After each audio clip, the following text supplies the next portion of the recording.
But I want to start with the theme of confession, partly because our surprise guest tonight I think he's a good way to start things out, and I want to get him out of here because he's doing us a favor. I don't have a lot of guests anymore. I went on our following guests podcast live in San Francisco months and months and months ago. It was during the comedy festival in San Francisco, and They had some preamble to their podcast. There's four guys that host it, or maybe there was only two. I don't know. I walked in pretty drunk, and they all did stand-up. Why were you that drunk? You knew that you were at a comedy festival. You're a professional. Why did you show up that drunk? You just. The show was on at 8, and you just started drinking at 2, or what? I think it was on at let's say it was on at 9, and I got there at 8:30. But then I wasn't on until midnight. That was part of my whole shtick. If you listen to the thing, I come out and I'm like, "You kept me waiting back there," and I was like, I was doing a bit. I was being my bag of tricks is like I go, "I'm angry," like it's a dumb bit. Like I just fall back on it. I don't know. My dad hit me too much. I think it's funny to come out and go like, well, I was waiting backstage forever. And then I started making fun of them for doing stand-up, which precipitated in me making fun of stand-up in general, which resulted in me over and over and over again. And for those of you who are alcoholics, you know that the first thing that goes out the window is your sense of overkill and timing. You become a 6-year-old child who's just like, well, this is funny. And if they stop laughing, I'll just wait for them to remember how funny it is. And I kept doing this. It's called Harmontown. I kept doing this joke over and over and over again, where I was just doing a joke about jokes. I was like pretending to be a stand-up and going, well, black people are on a podcast like this, and white people are on a podcast like that, and that reaction happened. The silence. When I was growing up, it was a big deal. You know, you come out, you point out the differences between black people and white people. It was very celebrated, very funny.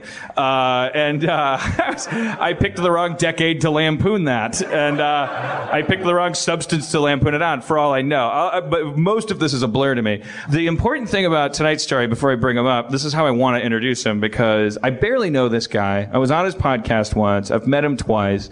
He was here last week because he was finishing a podcast upstairs here at Meltdown with John Crickfalusi, and I happened to bump into him. Hey, how are you? Haven't seen you since I ruined your podcast. Why haven't you aired it? And I expected the answer to be, well, because you're a big sloppy drunk shithead, and you fucked up the whole thing, and it's unairable, which I would accept, but I would also be like, fuck you, you prude. If that was his answer. His answer was, well, you know, by the time we started being ready to release it, that Chevy Chase thing happened, and then that happened, and we waited for that to cool out, and then, like, you got fired, and there was no point in time where I felt like, we're doing this guy a big favor by airing this episode. But he said that. It was like, wow, you're a good guy. Would you come up tonight? You want to be a guest thing? And I was like, dude, I know you have dinner plans. He's like, yeah, maybe next week. And he showed up tonight. He showed up in the green room. And I said, how quick can we get you out of here? He said, as quick as possible. And I've already betrayed him. But I wanted to make sure my introduction was fitting, because I want you to know, because I don't know that much about him. I only know that about him, which I think is a lot. He's a gentleman in a world without gentlemen. I don't know what we're going to do with him. Let's just talk to him, maybe tee off the theme of confession. Ladies and gentlemen, Doug Benson. What? Wow, sorry, what? I didn't know who it was. I just presumed. Please welcome to what is basically his own stage, Chris Hardwick. Come on.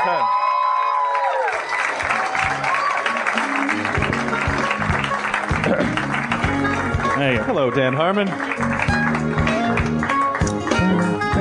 Pussy fever, got pussy fever. Oh my God, thank God. Got pussy fever. I don't want the cure. It's sad now. That's a thing from Community, and it's so sad now. It's you know what you should do is you should drop the song down into a minor key so it's sad. Pussy fever. It's like when you research St. Patty's Day and you find out that the colors of people got slaughtered, and you dig deep in any holiday and you find out some guy got hung upside down and eviscerated. Now Pussy Fever's like the book Hot Zone, where it's just like everyone's. I don't know what that means. That was the monkey book. That was a brave confession. Yeah, thanks. See, we're confessing tonight. That's good. That was a nice long intro. Yes, the truth of the matter was, I was worried that because you were making fun of stand-up, right? Which I know as a comedian, right? And the audience was way on board with you at first. For the first, and then there's a point until I tried to introduce them to what I call the rule of 18s. The rule of 18s, which is 1 through 9. Really funny. 10 through 15. Wow. And then 16, 17, 18, even more hilarious. Andy Kaufman is reborn. This is a picture I took of you on stage. It's a picture of me. I look like a frog. He looks like Dan's drunk on the stage. Basically, it looks like a toddler photograph from a Sears portrait studio. Because I was learning to walk. And this is where you were like you were grinding. I was humping the stage. You were grinding your junk into the stage, going, "Black people do this and white people do this," and there was no subject. Yeah. It was, and so at a certain point, a couple of people were like, "Hey," and I just didn't. It was not at all about race. Nothing you were doing was actually about race, but I just didn't. When the Chevy thing broke, I didn't want it to be another like TMZ or someone goes, and look at this offensive thing he's doing over there. Right. This guy's full of some. No, sure. I had become Charlie Sheen for like a most exhilarating 3 weeks of my life, and I was Charlie Sheen. And I mean, a very minor scale. And if people don't get where I just didn't want people to make it about something that it was never about. It was about you making fun of us because he came out. You didn't go on at midnight.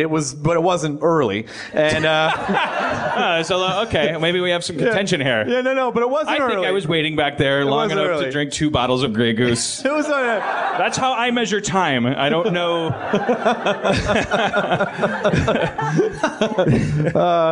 So we did stand up top of the show, and then you came out, and I love that you were making fun of us and you were making fun of stand up. It was such a great dynamic on the show.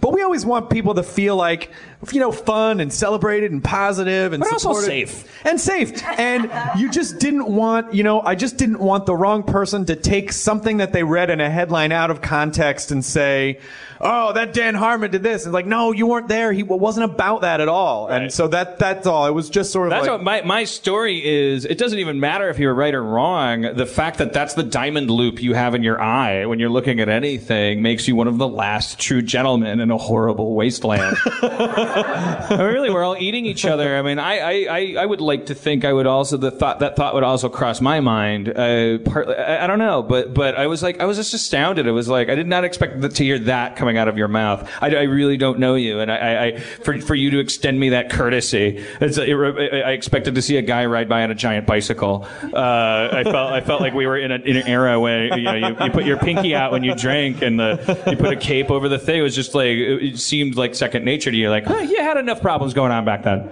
Yeah, I just didn't want to add to that. And it was but the truth of the matter is the audio on live shows is very, very difficult. We do get a lot of complaints on that because we set, 4 mics are set on the table and people lean back, people lean forward, the audience is mic'd separately, and audio levels on live shows are just very hard to normalize. So that was actually the other issue. So it really was a couple things, but it was a really fun show, and I'm glad that you did it, and we'll have you back on. Also, racism levels are hard to realize too. So I don't know. Well, it's also hard to on a podcast to really get the sensation of a white man humping a stage. Yeah. Supposedly lampooning something while inventing a new art form himself. Well, yeah. I mean, I think people here know, but it's a classic. It's sort of a classic stand-up.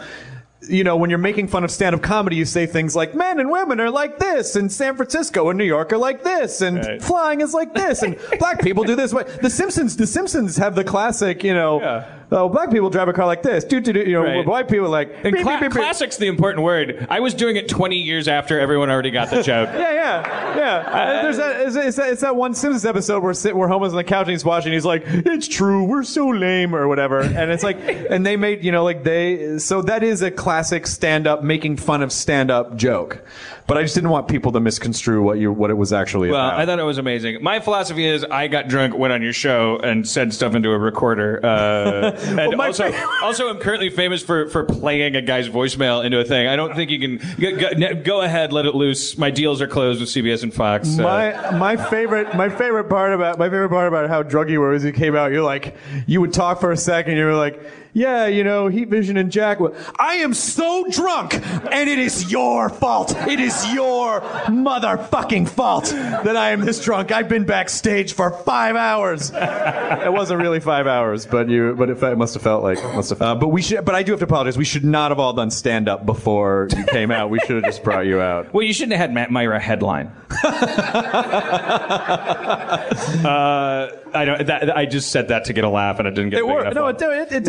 Are we going to get a confession out of Chris? Yeah. That's what I wanted to. I said to you backstage, because here's the other thing about Chris, and I don't know how public it is and how much it isn't, but I know that my girlfriend, after I did this debacle, it was after that my girlfriend Erin, who came to San Francisco with me and watched this whole thing, she was like, part of that might have been a little bit of a thing is, Chris is sober. He used to drink. Now he doesn't anymore. And it's like people that used to drink and now don't anymore, like a good 85% of them are pretty uncomfortable around. No. It's a good reminder that I made the right choice. Yeah. That's how I'd think of it. That's how I'd assume. But no. I don't care. I've been sober for 9 years. Like I don't even remember. I have flashes of like, oh yeah, I used to be that guy. I've now pawned it off on, I had this fat brother named Peter and he used to fuck shit up. Like I don't even take responsibility for it anymore.